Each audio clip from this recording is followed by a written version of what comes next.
Hey everyone, just want to talk about leaving credibility with homeowners when you're meeting with them or afterwards.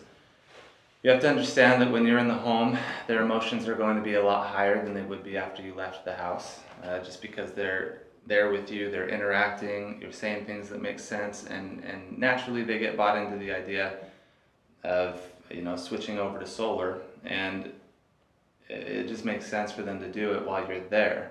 They get to feed off of your energy and everything that you're saying. So what's really important is what happens after you leave. After you leave, they might meet with competitors. They might do research on not if not on you, then the company that you work with, and you want to kind of navigate them to what you want them to see. If there are any bad reviews about your business, because they can go so many different directions and read so many negative things out there about solar. You kind of want to direct them in the route that you want to go. There are people that have had bad experiences with solar, and if they do end up meeting with a competitor, hopefully they don't talk badly about you or the way that you did things or your methods or even the company that you work with or the product that you're selling. So you want to remind them after you leave the house of the experience they had, the experience they could have, what they have to look forward to, all sorts of things, right? So we're going to go over some of those things. I know that one of the things when I go into the home or other reps of ours go into the home, they want to get rid of all of the excuses as to why as a homeowner wouldn't go with us. So Mark Cuban said it best, work like there is someone working 24 hours a day to take it all away from you, because there is. Someone else out there wants that account. Don't let them win, right? Work a little bit harder, build the things that are going to help you out. And it may take a while to get some of the things that we're going to go over, but it's definitely going to work to your benefit. So let's go over some of those. First thing to go over is going to be reviews. Now, if you don't have your own personal Yelp review, that's okay. And a lot of times it's actually Google reviews and Facebook reviews. You can create your own Facebook page. It's very easy to do. And you can ask customers to leave reviews for you on your Facebook page, or more powerful, you can ask them to do it on the business that you're representing. Make sure that they mention your name, because when you're in a customer's home, nothing's going to be more powerful than you leaving reviews that other customers have said about you on a platform that everyone can see, and it's backed by the name of the company that you work with, showing twice as much credibility, not just for you, but the people that they're going to be trusting to do their job. So if you look down the line here, you'll notice that Rebecca's there, Rebecca again. You'll see Aaron Presley right here, Ben Mack. And if we go through, there's Aaron again, Abraham. If we go through these reviews, they've asked the homeowners to mention their names on these. That is very powerful for you. So you can actually take screenshots of this. You can send pictures to them if you're texting them.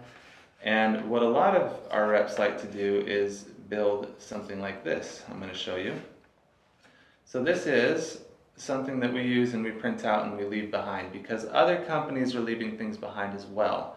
We want to stand out a little bit, so we actually spiral bind these and put a nice frosted clear cover over the front of it, and with really nice printing, because we want to stand out and be different than the rest of the competition. So right here you'll notice that we did put some Yelp reviews. These ones, the names have been omitted from these because this is just a general business one. Now the sales reps have taken the general business one and they've added to it, which we'll go over. But the customers get to see pictures of installs, and they get to see the reviews that some of the people have said, the cities that they live in.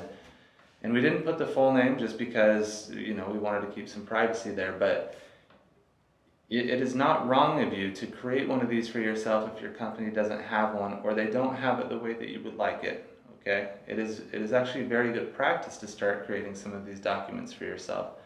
Now, when we go through this, you'll notice some of the quotes that we've heard and read about, and we even put phone numbers. Always contact your consultant. We put our cell phone numbers down here. We show some of the platforms that they can find us on, our website. You are allowed to make this for yourself. Okay, your job is to sell accounts and make sure that you are selling the account the best way possible, and leaving something with the homeowners that they can refer to and look back at and remember you know, the emotions they felt while you were in the home, and make it look better than competitors will too. Put things in this folder that competitors will not always put in their folder, which we'll see after this. This right here is a very important one because it tells them, you know, kind of the steps and the timelines that you can work through. A lot of our sales consultants, they will actually write down notes on here to be expected just in case things go south. For example, I don't know if you've ever had a CAD design that has to be redone and the homeowner gets notified of it. Well, right here they'll put down, it could be redone a couple times, just, you know, depending on the person at the permit counter, how they receive them. If they're in a good mood that day, a bad mood, if, you know, the ink was blue instead of black, whatever arbitrary things there were, you could see a couple of these. They could show up for install and then pull off of the job and then reschedule a different day. And right here they'll write, that is a good thing, because it costs money for the installers to show up. And it's better for you, it's a good sign of confidence for you if they leave, because that means they have to go get different material than they brought because they found something that was unanticipated from the site survey.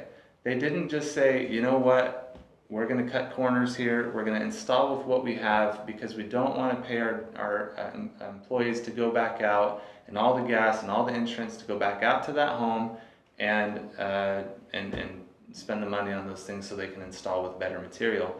It's a good sign if they leave the house, and I hope you guys know that. And they'll write that right there. Now, instead of it being a negative, if it ever were to happen, then it becomes a positive thing. These notes are very good to leave, and the timeline is good to leave, so the expectations are there for the homeowner.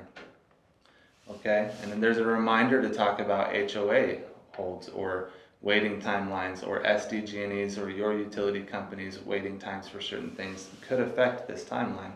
So just make sure that you're leaving things for them to refer to. We have a referral program. This is a great way for you to get referrals if you know, if you're doing a good job or the company's doing a good job. And I promise you, a lot of the referrals you get will come better if there are obstacles that come up, but you've actually written them down and they can refer to that and they say, oh yeah, you did talk to us about that. You know what, friend, this is exactly like they told us it would be, and yes, some things happen, but it happens. They told us about them way ahead of time. So you should work with Rebecca or Aaron or Abraham or whatever names they see on the reviews. Hopefully it's your name. And then they refer people, and it's good to have a good referral program. And I found statistically it's better to give items and let them choose from an array of items than it is to give them cash. It means something more to them. And just kind of a basic synopsis of what is done in the company. Now, this is the one the company uses, but it's not meant to be just completed. Sales reps are putting in things that they wouldn't normally put in. Like here's some credentials that Rebecca has. She's a certified trainer at Helio Gold. Her phone number, office. Rebecca has, you know, the amount of experience she has, what she's experienced in. What she's an expert at, and what she is best known for. This helps homeowners understand, you know, the sales rep a little bit after they left, and how credible are these things that they're saying. Well, if they see things like she's a trainer and an easy way to get a hold of her and some of the credentials and knowledge that she has, then they'll take it, you know, they won't take it for granted. They'll understand that she is a credible source for that type of information.